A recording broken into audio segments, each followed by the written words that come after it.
크리스천의 적극적인 정치 참여 왜 필요한가? 이 칼럼은 월드뷰 2020년 1월호에 실린 칼럼으로 인하대학교 기계공학과 교수이며 사랑침례교회 정동수 목사가 쓴 칼럼입니다. 대한민국의 역사와 현재 상황. 대한민국은 1948년 8월 15일 자유민주주의, 자유시장 경제를 국시로하여 새 국가로 출발하였다. 대한민국의 자유헌법은 미국의 헌법을 기초로 만들어졌고 미국의 헌법은 기독교의 경전인 성경을 기초로 해서 만들어졌다. 그러므로 대한민국 국민은 비록 기독교인이 아니라 해도 이미 헌법을 통해 기독교의 사상과 자유의 가치를 누리고 있다. 좋은 헌법과 좋은 지도자들로 인해 대한민국은 지난 71년 동안 눈부신 번영을 누리며 세계 경제 10위권에 드는 부강한 나라가 되었다. 그러나 그와 함께 우리 머리 위에는 조선민주주의 인민공화국이라는 공산주의 국가가 존재하면서 지속적으로 자유 대한민국을 파괴하려는 시도를 해왔고, 특별히 오랜 기간의 진지전을 통해 대한민국 사회의 모든 분야에 공산주의 및 사회주의 사상을 파급시켜왔다. 또 정교조 교육을 통해 젊은 세대들이 심각한 사상적 해이를 보이는 가운데 박근혜 대통령 졸속 탄핵이라는 기이한 사태가 발생하여 대한민국에서는 법치가 무너져 내리고 말았다. 그 뒤 등장한 문재인 정권은 공공연히 대한민국 헌법에서 자유를 삭제하려는 시도를 감행하였고 앞으로도 기회만 있으면 이 일을 하려 할 것이다. 또한 국가가 과도하게 개인의 삶에 파고들고 간섭하여 국민을 국가에 의존하게 만드는 사회주의 시스템을 구축하려 하고 있다. 역사가 증명하듯 사회주의, 공산주의 체제로 가게 되면 대한민국은 지구상에서 사라지게 될 것이다. 지금의 번영은 물거품이 되며 모든 국민이 베네수엘라 국민들처럼 혹독한 시련을 겪게 되고 또한 북한에 의해 흡수통합되어 모두가 자유를 잃게 될 것이다. 국가의 흥망성쇠는 하나님의 성도들에게 달려있다. 필자는 성경을 가르치는 목사의 입장에서 이 모든 문제의 근원은 교회와 목사들에게 있다고 확언할 수 있다. 구약시대 이스라엘의 역사, 특히 국가를 잃고 70년간 바빌론 포로 생활을 하게 된 유다 왕국의 역사를 기록한 예레미야서와 에스겔서를 보면 당시 상황과 지금 대한민국의 상황은 거의 똑같다고 할 수 있다. 유다 패망의 근본 원인은 백성의 영적 생활을 이끌고 나가는 지도자들의 타락에 있다. 그들의 특징은 화평이 없는데도 화평이 있다고 달콤한 말로 백성을 속이는 데 있었다. 한두 명이 아니라 대다수 지도자들이 그리하였으므로 백성은 자연스레 그들의 가머니설에 속아 넘어갈 수밖에 없었다. 예레미야와 에스겔같이 회개하고 바르게 하나님을 섬겨야 한다고 외치는 소리는 일단 그들의 귀에 들어갈 수 없었다. 그들은 이미 올바른 소리를 듣지 않기로 마음을 정했기 때문이다. 예레미야 5장 30, 31절 말씀에 그 땅에서 놀랍고도 무서운 일이 저질러졌도다. 대언자들은 거짓으로 대언하고 제사장들은 자기 방법으로 다스리며 내 백성은 그렇게 하는 것을 사랑하니 그것의 마지막에는 너희가 무엇을 하려느냐 하라. 이 말씀에 따라 결국 유다는 자기 지도자들의 거짓말을 신뢰하며 이집트를 추종하다가 바빌론에 의해 멸망하고 말았다. 바로 이 시대의 예레미야는 분명하게 이집트가 아니라 바빌론을 따라야 멸망하지 않는다고 유다의 통치자인 시드기야 왕에게 말하였다. 내가 또한 이 모든 말씀들에 따라 유다 왕 시드기야에게 말하여 이르되 당신들의 목을 바빌론 왕의 멍에 아래로 가져가고 그와 그의 백성을 섬기소서. 그러면 살리이다. 예레미야 27장 12절 말씀. 구약시대 유다 왕국은 하나님의 선민들의 나라였지만 국력이 약하였다. 유다는 남쪽의 이집트와 북쪽의 바빌론 사이에 낀 채 왕과 지도자들이 국제 정세를 파악하고 바르게 외교를 해야만 나라가 유지될 수 있는 상황에 놓여 있었다. 눈물의 대언자로 알려진 예레미야가 무려 40년 동안 그들에게 전한 하나님의 말씀은 지금 기준으로 보면 완전히 정치 발언이었다. 그는 분명하게 하나님의 이름으로 이집트가 아니라 바빌론과 잘 지내야 유다가 살아남을 수 있음을 외쳤다.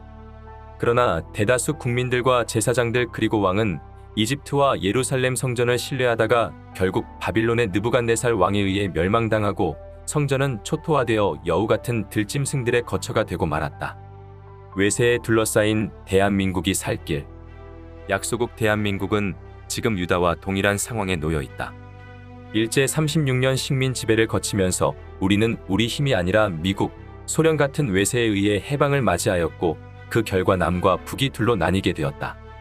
북한 김일성은 소련, 중국 등의 공산주의 대륙 세력과 연합하여 공산주의 국가를 세웠고 남한의 이승만은 미국을 중심으로 하는 자유민주주의 해양 세력과 연합하여 자유민주주의 대한민국을 세웠다. 남한과 북한이 같은 조건에서 시작하였으나 70여 년이 지난 지금 이 둘의 상태는 천양지차를 보이고 있다. 콩 심은 데 콩 나고 팥 심은 데 팥 난다라는 속담이 있다.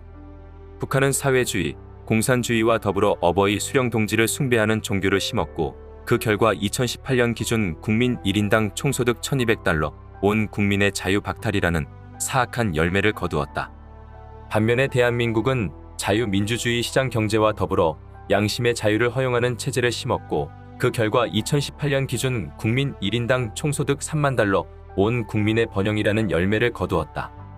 특별히 양심의 자유를 통해 대한민국의 기독교는 일취월장하며 발전하여 현재 성도 수가 1000만이 넘는 기적을 이루었다. 사실 대한민국의 번영은 부지런히 일하는 것을 강조하고 가르치는 기독교 프로테스탄트 정신에 기인하였다고 해도 과언이 아니다.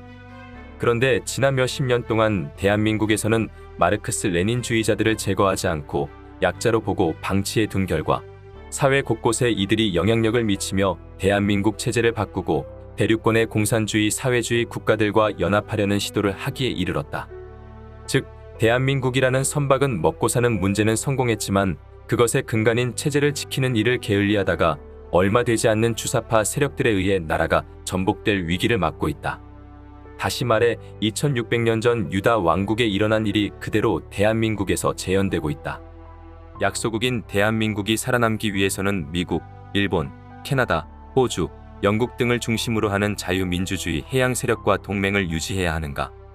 아니면 북한, 중국, 러시아 등의 공산주의 사회주의 대륙 세력과 연합해야 하는가? 이에 대한 답은 뻔한데도 불구하고 입을 열어 바른 것을 외치는 사람들이 많지 않다. 전자가 아니라 후자를 택하면 당장 목숨을 잃을 사람들이 바로 그리스도인들인데도 대다수 교회와 목사들은 잠잠히 있다. 오히려 대다수 목사들은 로마서 13장을 들어서 모든 권력은 하나님이 임명하심으로 교회는 묵묵히 순종하고 따라가야만 한다고 가르치며 그리스도인들이 옳고 그른 것을 구분하는 일을 원천적으로 맡고 있다. 이들은 이것이 정교분리 원칙이라고 주장한다. 그러나 정교분리는 교회나 그리스도인들이 정치에 참여하거나 비판을 하면 안 된다는 것을 말하지 않는다. 정교분리는 국가가 국교를 지정하여 국민에게 강요할 수 없다는 것이다. 그러므로 대한민국은 이미 완벽하게 정교분리를 시행하고 있다. 잘못 정립된 정교분리라는 허수아비 이론. 대한민국의 주권은 국민에게 있다. 국민은 투표를 통해 자기의 권리를 대표들에게 일임하였을 뿐이다. 그러므로 국민의 대표들은 국민의 의사를 반영하여 국가를 이끌고 나가야 한다. 그런데 대표들이 국민들이 원치 않는 방향으로 나라를 이끌고 가면 주권자인 국민들이 그러면 안 된다고 의견을 표출해야만 한다. 이 일은 남녀노소, 빈부귀천, 종교, 출신 지역 등에 상관없이 대한민국 국민이라면 누구나 할 수 있다. 헌법이 이를 보장하고 있기 때문이다. 그래서 대다수 교회들이 동성애 반대, 차별금지법 제정 반대, 낙태 반대의 목소리를 내고 있다. 그런데 이것들보다 더 중요한 것은 무엇인가? 체제가 바뀌는 일이다. 자유민주주의에서 사회주의로 체제가 바뀌고 한국, 미국, 일본 동맹에서 북한, 러시아, 중국과의 동맹으로 바뀌면 지금 대한민국의 교회와 국민들이 당연히 누리는 것이라고 생각하는 모든 것을 일시에 잃게 된다. 사실 동성애 반대, 차별금지법 제정 반대, 낙태 반대 등은 사회주의 시스템이 되면 아예 목소리를 낼 수도 없다. 그렇기에 목사들과 교회들은 동성애, 차별금지법 제정, 낙태 같은 지역적인 문제 그 이상으로 대한민국 체제를 뒤바꾸려는 시도에 반대하는 목소리를 강력하게 내야만 한다. 그래서 확고하게 자유민주주의 시장경제체제, 양심의 자유를 보장하는 헌법을 지키면 이런 지역적인 문제들은 쉽게 자동적으로 해결될 수 있다. 교회와 목사는 무조건 정부에 100% 순종할 수 없다. 우리는 로마서 13장 1절에서 7절 말씀에 근거하여 정부의 치리자들을 존중히 여기고 그들을 위해 기도해야 한다는데 전적으로 동의한다. 그러나 이런 규정은 하나님의 구원 방법과 같은 절대적인 규정이 아니라 시대와 환경에 따라 실천 측면에서 유동성이 있는 실천 윤리이다. 그러므로 단순히 로마서 13장 한 부분을 가지고 무조건 치리자들에게 순종해야만 한다는 절대적인 규정을 가르치면 안 된다. 그러면 어떤 경우에 그리스도인들은 정부나 정부 지도자들에게 항거해야만 하는가? 답은 정부에 복종하는 것이 하나님께 불순종하는 것이 되면 그때는 순종하지 않아도 된다. 이것이 성경이 우리에게 정확하게 알려주는 진실이다. 이런 실천 윤리는 100% 사람이 지킬 수도 없고 특히 양심의 자유를 지키려면 거기에 매일 수도 없다. 신구약 성경은 분명하게 하나님의 백성이 국가의 통치자나 종교 지도자들의 명령을 거부할 때 오히려 복을 주신 사례들을 분명하게 보여준다. 1. 출애굽기 1장에 보면 이집트의 파라오는 유대인 산파들에게 히브리 여인들이 사내 아이를 낳으면 죽이라고 명령하였다. 그러나 산파들은 왕의 명령에 따르지 아니하였다. 그러자 오히려 하나님은 산파들의 집에 복을 주셨다. 2.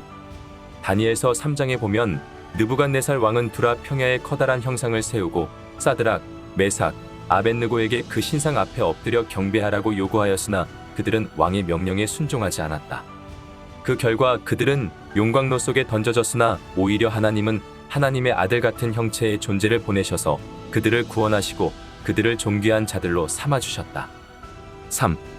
다니엘서 6장을 보면 다리오 왕의 신하들이 다니엘을 미워하여 그를 권좌에서 끌어내리려고 어떤 신에게도 기도하면 안 된다는 칙령을 다리오 왕에게 내리게 하였으나 다니엘은 왕의 명령에 순종하지 않고 여전히 하루에 3번 기도하다가 사자굴에 던져졌으나 하나님은 그를 구원하시고 오히려 가장 높은 위치로 승진하게 하셨다. 4. 마태복음 2장에는 예수님이 태어나던 때에 동방의 지혜자들이 헤롯 왕의 명령에 따르지 않은 일이 기록되어 있다. 5.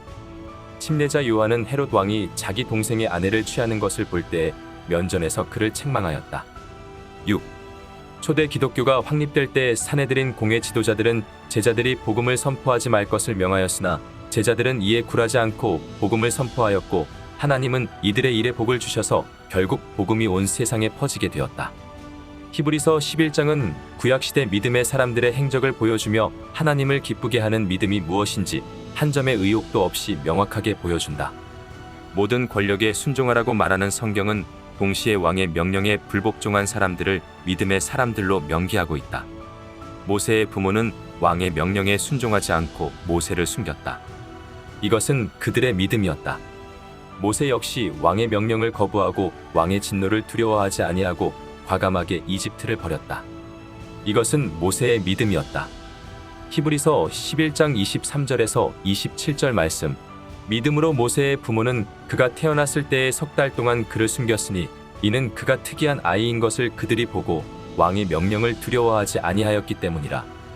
믿음으로 모세는 나이가 들었을 때에 파라오의 딸의 아들이라 불리는 것을 거절하고 잠시 죄의 쾌락들을 즐기는 것보다 오히려 하나님의 백성과 함께 고난받는 것을 택하였으며 그리스도의 치욕을 이집트의 보화보다 더 큰 재물로 여겼으니 이는 그가 주께서 보상으로 보답해 주시는 일에 관심을 기울였기 때문이라.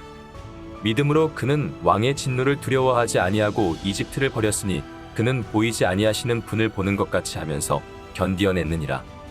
하나님은 이 시대에도 바로 이런 믿음의 사람들을 사용하신다. 불의를 보고 하나님의 공의로 항거할 줄 아는 믿음의 사람들을. 원래 정부는 인간 세상의 질서와 번영을 주시기 위해 하나님께서 노아 홍수 이후에 친히 제정하신 제도이다. 그러므로 정부의 권력자는 하나님의 사역자이며 하나님의 일을 도모해야만 한다. 그는 인간에게 자유와 기쁨을 주어야 한다. 그런데 국민이 선출한 지도자가 하나님과 국민이 원하는 것에 반대되는 일을 하고 국민들을 탄압하면 기독교인들은 비폭력으로 항거해야 한다. 1517년 마르틴 루터는 그 당시 온 세상을 다스리던 로마 교황에 항거하여 프로테스탄트들의 시조가 되었다. 그래서 항거자라는 의미의 프로테스탄트들은 하나님의 뜻에 어긋나게 정부를 운영하는 지도자들에게 비폭력으로 의견을 개진하고 바르게 행하라고 말해야만 한다. 그래서 미국 건국의 아버지들은 폭정을 행하던 영국에 항거하여 자유를 획득하고 미국이라는 자유국가를 만들었으며 일본 강점기에 일어난 3.1 운동과 같은 것도 폭정에 항거하여 다수의 기독교인이 중심이 되어 일으킨 사건이다. 그리스도인의 정체성.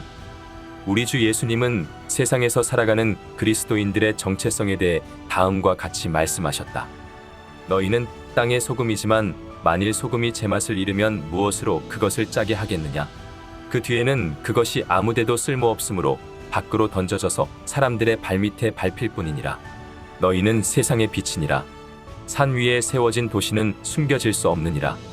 사람들이 등잔 불을 켜서 통 아래 두지 아니하고 등잔대 위에 두나니 그러면 그것이 집안의 모든 자들에게 빛을 주느니라. 이와 같이 너희 빛을 사람들 앞에 비추어 그들이 너희의 선한 행위를 보고 하늘에 계신 너희 아버지께 영광을 돌리게 하라. 그리스도인들은 세상 밖에 사는 사람들이 아니라 부패하고 어두운 세상 안에 살면서 방부제와 빛의 역할을 하여야 한다. 그리하여 사람들이 우리의 선한 행위를 보고 하나님께 영광을 돌리게 해야 한다. 그러면 지금 위기를 맞은 대한민국 사회에서 그리스도인들이 해야 할 선한 행위는 무엇인가? 동성애 반대, 차별금지법 제정 반대, 낙태 반대 같은 것은 다 선한 행위들이다. 인간의 존엄성을 높이고 하나님을 존중히 여기는 것들이기 때문이다. 그런데 이 시점에서 가장 중요한 것은 무엇인가? 대한민국의 체제를 지키는 것이다. 그래서 결코 사회주의로 넘어가지 못하게 대한민국 헌법을 지키는 것이다. 따라서 교회들과 목사들은 사회주의, 공산주의 같은 유물론 체제는 하나님을 믿는 기독교의 가장 큰 위협이라는 것을 확실하게 가르치고 외쳐야 한다. 이것은 그리스도인들과 대한민국 국민 모두를 지키는 선한 행위이며 하나님을 심히 기쁘게 하는 일이다. 인류 역사에서 정교 분리를 가장 먼저 헌법에 명시하고 완벽하게 실천해온 미국의 그리스도인들이 지금 이 시각 바로 이렇게 하고 있다. 복음주의적인 그리스도인들은 사회주의, 동성애, 차별금지법 제정, 낙태 등을 반대하는 글을 적고 국회의원들에게 편지를 쓰며 목사들이 폭스뉴스, CNN 같은 매체에 나와서 분명하게 이런 것들을 반대한다고 밝히며 이런 것을 반대하는 국회의원들과 대통령 후보를 지지한다고 밝히고 있다. 그러므로 목사와 교회 그리고 그리스도인들이 성경에 위배되는 정책을 펴는 지도자들에게 적극적인 항의 편지를 보내고 유튜브 영상을 찍어 배포하며 광화문 광장, 청와대 앞 광장 등에 모여 법의 테두리 안에서 우리의 목소리를 내는 것은 선한 행위이고 하나님을 심히 기쁘게 하는 행위이다. 오히려 이런 일을 하지 않고 가만히 있는 것은 그리스도인의 직무유기이며 세상이 하나님을 모독하도록 방치하는 악한 행위이다. 그러므로 마귀가 통치하는 어두운 세상에서 밝은 빛을 적극적으로 내며 하나님의 가치를 알리는 것, 특히 사회주의, 공산주의로 가면 안 된다고 소리를 내고 정보를 공유하고 집회에 나가며 또 그런 일을 하는 사람들을 재정적으로 돕는 것은 성경이 분명하게 규정하는 그리스도인들의 지상에서의 의무이다.